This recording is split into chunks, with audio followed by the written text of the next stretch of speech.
会操作。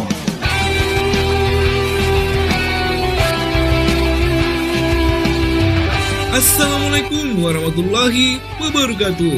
Masih bersama saya Zan, masih melanjutkan serial drama Blackout, di mana sebelumnya kisah kelam yang merenggut masa muda Jungwoo akhirnya sedikit mulai terkuat, yang mana peristiwa itu seperti telah direncanakan untuk ditutup-tutupi. Namun berkat kerja keras Jungwoo dan detektif Changchul, kebenaran mulai muncul ke permukaan. Dan itu mengarah kepada orang-orang terdekat dari Jungwoo. Byung-woo, sahabat terbaik Jungwoo, yang tidak ingin kasus itu terungkap, merencanakan menghabisi detektif Changchul yang sangat berperan dalam mengungkap kasus itu. Mampukah Jungwoo membuktikan bahwa ia tidak bersalah? Well, tanpa berlama-lama lagi, siapkan kopi kalian dan atur posisi kalian senyaman mungkin. Dan inilah ceritanya.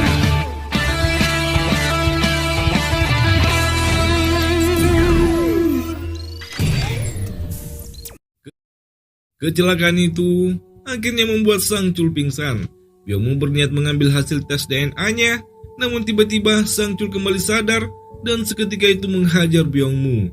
Sempat terjadi perkelahian di antara mereka yang membuat Byung-woo terjatuh ke dalam sungai. Sementara itu, Jungwoo yang tiba di rumah sakit mendatangi Min-soo dan dengan sangat emosi. Jungwoo mempertanyakan mengapa Min-soo menghabisi Boyong, namun Min-soo yang ketakutan hanya mengatakan bahwa kejadian itu tidak akan terjadi jika saja Jungwoo tidak membatalkan acara di malam itu.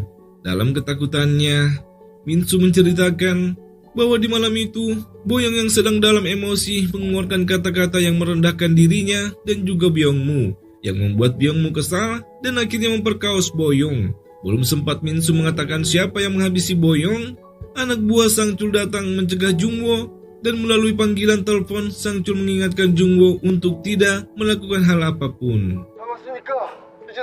Min-soo saat itu juga ditangkap atas kasus permekausan dan dugaan. Dokmi yang melihat Min-soo ditahan, kemudian mendatangi Jungwoo. Namun Jungwoo lagi-lagi mengabaikan sikap baik Dokmi yang membuat Dokmi semakin tersakiti. Sementara Geon-oh yang terus terbayang-bayang dengan rasa bersalahnya kepada Boyong, kabur dari penjagaan dan pergi entah kemana. Sementara di kantor kepolisian, kepala polisian Gutak dibuat terkejut mengetahui Changchul menemukan bukti video rekaman dari ponsel Boyong, yang di sana juga terlihat Geon-oh anaknya. Namun, ia pun dibuat tenang karena tidak ditemukan DNA Geon-oh di celana milik Boyong. Di tempat berbeda, Jungwoo yang mengetahui Geon-oh kabur kemudian berniat mencarinya bersama Hasol. Dan itu diketahui Dokmi yang membuatnya semakin cemburu. Dan akhirnya, Boyong dibawa paksa oleh Changchul ke kantor kepolisian. Itu sempat membuat kepala detektif Kim kesal. Namun, entah mengapa kepolisian Gutak malah menyuruh Changchul untuk menyelidiki kasus itu secara menyeluruh. Interogasi pun dilakukan, namun dari semua pernyataan yang diajukan oleh Changchul, tidak ada satupun yang dijawab oleh Byung-woo dan malah menceritakan bagaimana beratnya ia menjalani hidup dan berjuang mati-matian agar bisa lulus menjadi polisi. Namun Changchul yang kesal mengatakan bahwa ia sama sekali tidak peduli dengan hidup Byung-woo dan ia hanya meminta Byung-woo untuk menjawab pertanyaannya. 피해자 신보영과 마지막으로 본 게 언제야? Selanjutnya, Changchul menginterogasi Min-soo, namun Min-soo yang ketakutan meminta Changchul untuk menghubungi ayahnya. Sementara di luar, Hyun-soo dan Chu-ho yang mengetahui anaknya ditahan telah datang meminta kepala kepolisian Gutak untuk segera membebaskan anaknya. Chu-ho yang berlagak songong mengancam kepala kepolisian Gutak bahwa jika anaknya ditahan, ia juga akan menyeret kepala kepolisian Gutak. Entah apa yang sebenarnya terjadi, namun Chu-ho seketika terdiam ketika melihat rekaman video yang menunjukkan Geon-oh saat itu pergi meninggalkan yang lainnya. Di sini pun kita dibuat bertanya-tanya, apakah sedari awal sebenarnya mereka telah mengetahui semua itu dan sengaja menjadikan Jungwoo sebagai tumbal. Chu-ho yang tidak bisa berkutik akhirnya berlutut di hadapan kepala kepolisian Gutak meminta bantuannya untuk membebaskan putranya. 어떻게 한번 나올 수 있냐? Hingga di pagi harinya, kepala kepolisian Gutak mencoba mengarahkan pikiran kepala detektif Kim dengan memujinya bahwa kepala detektif Kim nalurinya begitu sangat tajam, sehingga mereka tidak mungkin salah dalam menetapkan Jungwoo sebagai pelakunya waktu itu. Kepala detektif Kim yang memang sedang dipuji dan mudah dipengaruhi, saat itu mulai menganalisa apa yang terjadi. Dan dalam analisanya, saat itu Byung-moo dan Min-soo memang benar melecehkan Boyong, kemudian mereka kabur. Hingga datanglah Jung-woo yang dalam keadaan mabuk saat itu menghabisi Boyong, dan Daeun yang melihat itu kemudian juga dihabisi oleh Jung-woo. Kepala kepolisian pun membenarkan hal itu dengan memuji kepala detektif Kim. 우리 김 과장 지금이나 10년 전이나 그래. Sementara itu, Juho yang menemui anaknya Min-soo menyuruhnya untuk tidak khawatir dan ia berjanji akan membebaskan Min-soo. Hal yang sama juga dikatakan oleh Hyun-soo yang menyuruh Byung-moo untuk mengakui kesalahannya. Jika tidak, Byung-moo akan mendekam lebih lama di dalam penjara. Dari situ pun kita melihat apa yang kepala kepolisian Gutak lakukan kepada Jung-woo sebelumnya, ia lakukan juga kepada Byung-moo dan Min-soo. Bersamaan dengan itu, Geon-oh yang masih diliputi rasa bersalahnya melihat dua orang anak sekolah yang makan bersama membuatnya teringat dengan kenangan mereka dahulu. Bahkan Geon-oh meminta maaf mengira bahwa itu adalah Boyong. Hingga tak lama, datanglah Jung-woo menenangkan Geon-oh dan menyuruhnya untuk mengatakan apa yang ingin ia katakan. Geon-oh pun hanya bisa terdiam dan meminta maaf kepada Jung-woo. Singkatnya, Geon-oh ditemani Jung-woo datang ke kantor kepolisian untuk menyerahkan diri. Geon-oh pun diinterogasi. Kepala detektif Kim yang mengetahui Geon-oh akan menyerahkan diri seketika itu menghubungi kepala kepolisian Gutak. Namun, kepala kepolisian Gutak yang mempunyai janji temu dengan anggota Dewan Yongsil tidak bisa datang saat itu dan menyuruh Juho dan Hyun-soo membuat kekacauan di kantor kepolisian untuk mengalihkan perhatian Sang Chul. Singkatnya, Juho dan Hyun-soo pun tiba di kantor kepolisian dan saat itu mencari Sang Chul. Kemudian interogasi pun diambil alih oleh kepala detektif Kim. Di sana, Hyun-soo dan Juho yang meski mengetahui anaknya salah, masih terus saja membelanya, sementara Jung-woo terus mereka salahkan. Jung-woo yang begitu sangat kesal dengan orang yang telah ia anggap teman selama ini, kemudian meminta bantuan Sang Chul agar ia bisa berbicara langsung dengan Byung-moo. Sang Chul yang jelas mengetahui apa yang Jung-woo rasakan, kemudian memasukkannya ke dalam sel bersama Byung-moo. Bukannya merasa bersalah, Byung-moo malah menyalahkan Jung-woo atas semua yang terjadi, karena sejatinya semenjak dahulu Byung-moo merasa iri dengan Jung-woo yang memiliki segalanya. Lahir dari orang tua yang kaya, pintar dan mempunyai banyak prestasi, serta disukai begitu banyak wanita. Sementara dirinya hanya pelayan yang berada di dalam bayang-bayangan Jung-woo. Jung-woo yang kesal ingin sekali menghajar Byung-moo, namun jika itu ia lakukan hanya akan menyulitkan dirinya. Di tempat berbeda, Sang Chul yang kembali ke ruangan interogasi melihat ruangan itu kosong. Ia pun menyadari bahwa ia telah ditipu. Dan benar saja, Geon-oh saat itu disembunyikan oleh kepala detektif Kim di dalam sebuah ruangan untuk bertemu dengan sang ayah. Di sana, kepala kepolisian mencoba membujuk Geon-oh dengan memperlihatkan keadaan Suo yang jika Geon-oh menceritakan semuanya, maka Geon-oh akan dipenjara. Dan jika itu terjadi, maka tidak akan ada orang yang akan menjaga Suo. Mengetahui itu, membuat Geon-oh tidak kuasa lagi memendam kesedihannya. Di satu sisi ia tidak ingin selalu dihantui dengan rasa bersalahnya, namun di sisi lain ia harus memikirkan adiknya Suo. Yang pada akhirnya, Geon-oh yang kembali diinterogasi oleh Sang Chul mengatakan bahwa saat itu ia pergi meninggalkan rekan-rekannya dan tidak mengetahui apa yang terjadi. Mengetahui bahwa semua itu adalah permainan kepala kepolisian Gutak yang mencoba menyembunyikan sesuatu, membuat Sang Chul tertawa dan tidak habis pikir dengan apa yang baru saja terjadi di hadapannya. Sementara itu, Jung-woo yang mengetahui Geon-oh tidak mengungkapkan kebenarannya mencoba mengejar Geon-oh, namun tiba-tiba Jung-woo yang tertabrak kemudian dibawa ke rumah sakit. Sementara Geon-oh yang tiba di rumahnya menulis sebuah surat yang akan ia peruntukkan untuk ayahnya. Setelah itu, ia menuju ke gudang tempat di mana mereka sering berkumpul. Hingga selang beberapa saat, sang ayah juga datang ke gudang itu. Dan betapa terkejutnya sang kepala kepolisian melihat anaknya yang telah mengakhiri hidupnya.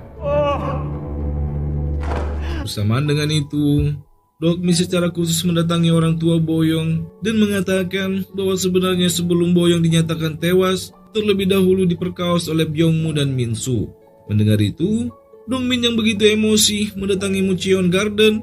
Namun saat itu orang tua Byung-moo dan Min-soo dalam ketakutannya beralasan bahwa kejadian yang dilakukan Byung-moo dan Min-soo dilakukan atas suka sama suka.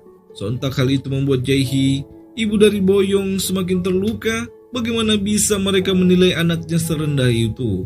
Dong-min yang sudah tidak tahan lagi menahan emosinya, kemudian mendatangi kantor kepolisian dan bertemu dengan kepala detektif Kim. Namun di sana, kepala detektif mengatakan bahwa meskipun DNA Byung-moo dan Min-soo ditemukan di celana milik Boyong, namun hubungan itu terjadi berdasarkan atas suka sama suka. Kepala detektif Kim kemudian meminta mereka untuk tidak memikirkan itu karena orang yang telah menghabisi Boyong tetaplah Jung-woo. Mendengar itu, tentu saja tidak bisa diterima oleh Dong-min jika sampai Byung-moo dan Min-soo dibebaskan. 10년 전에 Sang Chul yang tiba di lokasi tewasnya Geon-oh mendapat kabar bahwa Jung-woo tertabrak mobil di depan kantor kepolisian. Sementara itu, kepala kepolisian yang tiba di rumahnya mendapati sebuah surat yang ditinggalkan oleh Geon-oh bahwa sebenarnya yang membuat Boyong tewas adalah Byung-moo dan Min-soo. Mengetahui itu membuat kepala kepolisian Gutak kesal karena sebelumnya ia mengira bahwa anaknya juga ikut terlibat. Untuk itu, ia mendatangi Byung-moo dan bertanya apa yang sebenarnya terjadi waktu itu. Di mana saat itu, setelah ia dan Min-soo melakukan aksi bejatnya, Geon-oh datang dan saat itu Boyong berniat kabur dari sana. Namun naas, ia harus terjatuh dari tangga. Dengan sangat kesal, kepala kepolisian Gutak meninggalkan Byung-moo begitu saja. Sementara di rumah sakit, dua wanita cantik berebut ingin merawat Jung-woo, namun Dok-mi mengambil alih dengan memindahkan Jung-woo ke ruangan VIP. Aseol pun sempat bertanya-tanya apa hubungan sebenarnya di antara mereka.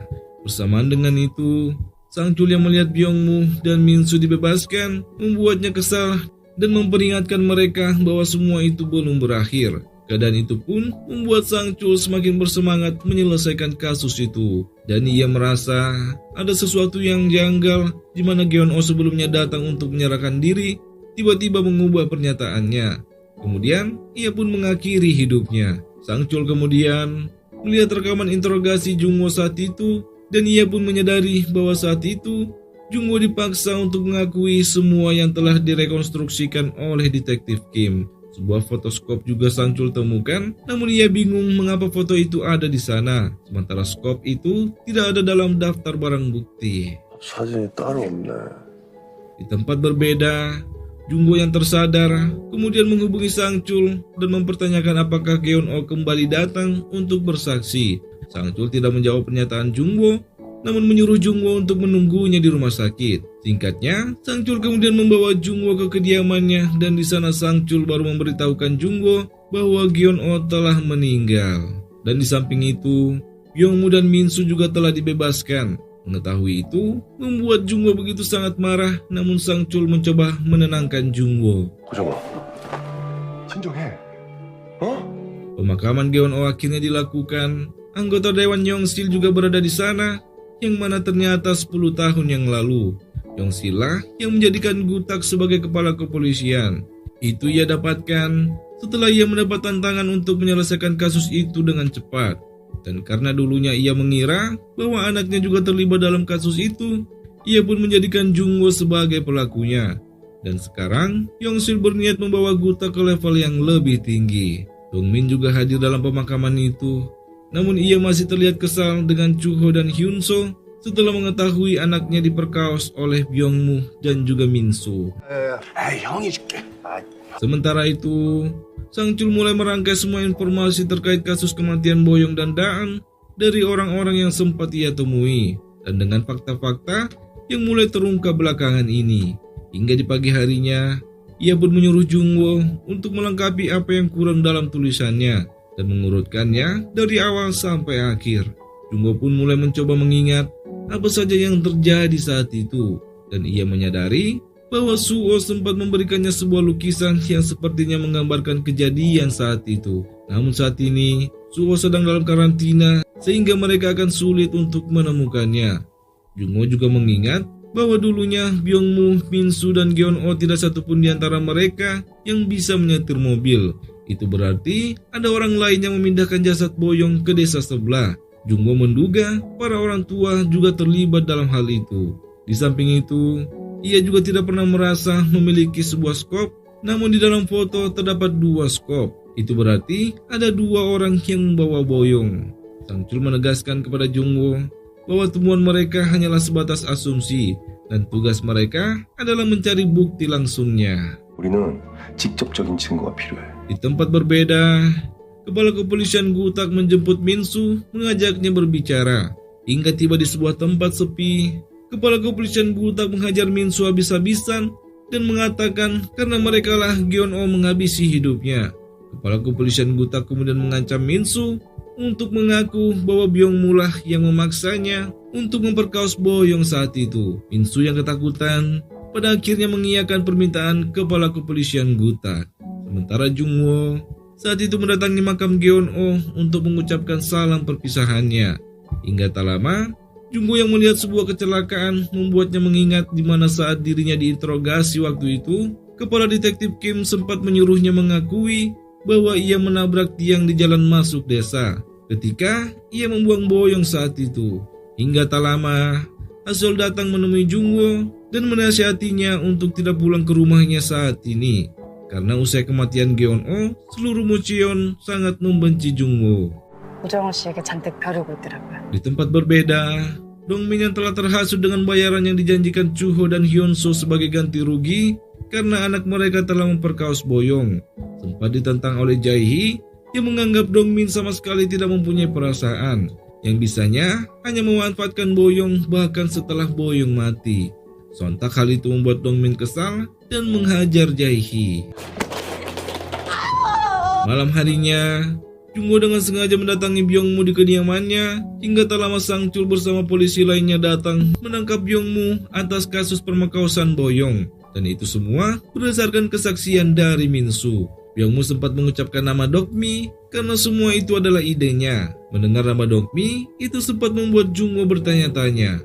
Anehnya, ayah Byung-mu malah menyalahkan Jungwo atas apa yang dialami anaknya. Sementara itu, Minsu yang kembali ke rumahnya menceritakan ia telah memberi kesaksian di kantor kepolisian bahwa Byung-mu sebelumnya memaksa Minsu memperkaos Boyong. Hingga tak lama, ayah Byung-mu datang memarahi Minsu karena telah melaporkan Byung-mu, membuat Minsu saat itu juga kabur dari rumah dan bertemu dengan Hasol. Bersamaan dengan itu, Dr. Park mendapat paket dari seorang anonim yang ternyata di dalamnya berisi cincin pernikahan dari sang dokter. Namun entah mengapa, itu membuat sang dokter semakin ketakutan. Di tempat berbeda, Jungwo yang menemui Dokmi kemudian bertanya mengapa Byung-mu mengatakan bahwa semua itu telah direncanakan oleh Dokmi. Dokmi sempat terdiam, kemudian menyuruh Jungwo untuk tidak mempercayai perkataan Byung-mu karena sebenarnya semenjak ia terkenal, Byung-mu terus saja memerasnya. Mendengar itu, Jungwo yang bersikap baik di depan Dokmi, namun di belakang Jungwo terlihat curiga dengan Dokmi telah menyembunyikan sesuatu. Sementara itu, Sang Chul secara khusus mendatangi Kepala Detektif Kim mempertanyakan rekaman saksi yang sebelumnya melihat mobil Jungwo menabrak tiang waktu itu. Namun Detektif Kim yang panik malah marah-marah dan membantah bahwa itu tidak ada dalam penyelidikan. Dan dalam kesalnya, sang detektif malah menyuruh Sang Chul keluar. Bersamaan dengan itu, Hasol yang sedang bersama Minsu saat itu bertanya siapa yang mengemudi mobil waktu itu. Namun itu membuat Minsu marah dan hampir saja menghajar Hasol. Beruntung Jungwo datang tepat waktu. Dengan beberapa kejadian yang mereka alami, Hasol dan Jungwo berpikir besar kemungkinan para orang tua terlibat dalam kasus itu. Untuk itu, Hasol menegaskan dirinya bahwa ia akan membantu Jungwo sebisa mungkin untuk mencari kebenarannya. Hingga keesokan paginya, Hasol menerangkan beberapa penemuannya, termasuk sebuah gambar yang sebelumnya dibuat oleh Suo. Dan dalam gambar itu, terlihat 2 pria berdiri yang ia yakini itu adalah Byung-mu dan Minsu. Dan seseorang yang menggunakan hoodie, namun ia tidak mengetahui siapa orang itu. Mendengar itu, Jungwo malah berpikir bahwa itu adalah Dokmi.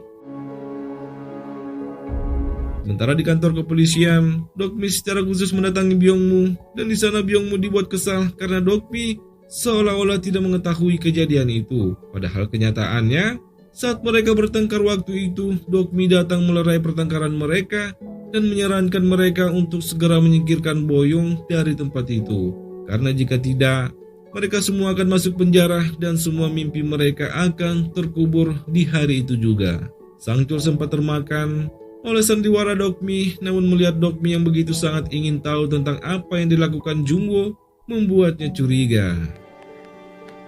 Sementara Jungwoo saat itu bersama Hasol bertekad menemukan saksi kecelakaan yang melihat Jungwoo menabrak tiang 10 tahun yang lalu, di mana mereka memasang papan reklame dan membagi-bagikan brosur yang bertuliskan dicari saksi kecelakaan 10 tahun yang lalu. Detektif Kim yang tanpa sengaja melihat itu membuatnya panik dan menyuruh anak buahnya untuk mencabut papan reklame yang dipasang oleh Jungwoo. Hingga tak lama Jungwoo pun datang dan mengatakan bukankah Detektif Kim sendiri yang mengatakan bahwa seseorang telah melihat Jungwoo menabrak tiang waktu itu, di mana waktu itu membuat lampu mobilnya pecah. Namun Detektif Kim malah ingin menghajar Jungwoo yang membuat Hasol mencoba membela, dan itu membuat Detektif Kim semakin kesal. 솔직히 목격자는 경찰이 찾아야 되는 거 아닌가? 이런. Sangchul kemudian menemui Jungwoo dan Hasol bahwa waktu mereka semakin menipis. Sembari mengajak mereka makan, Sangchul menyuruh Jungwoo untuk mencari berkas-berkas ataupun kontrak tentang mobil Jungwoo. Sementara Sangchul menegaskan bahwa ia akan memeriksa langsung ke tempat pembuangan barang rongsokan. Sementara itu, Hyungso yang tidak tahan anaknya di penjara kemudian menemui kepala kepolisian Gutak dan meminta untuk membebaskan Byung-moo.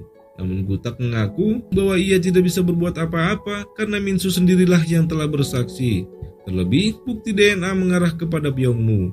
Mendengar itu, Hyunso mengancam akan membeberkan semuanya, yang mana ternyata di malam itu mereka semua tengah berkumpul bersama-sama sambil minum, sementara di gudang Byung-moo terlibat perdebatan dengan Minsu. Gyeon-oh yang mengetahui itu mencoba mengamankan barang-barang Boyong ke dalam tasnya.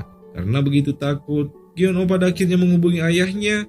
Hingga saat para orang tua tiba di gudang, Gutak yang mengira bahwa Gyeon-oh adalah pelakunya menyuruh mereka semua pulang. Sementara para orang tua yang akan mengurus Boyong. 얼른 집에 가 있어. Kita pun akhirnya mengetahui bahwa kepala kepolisian Gutak terlibat dalam kasus itu.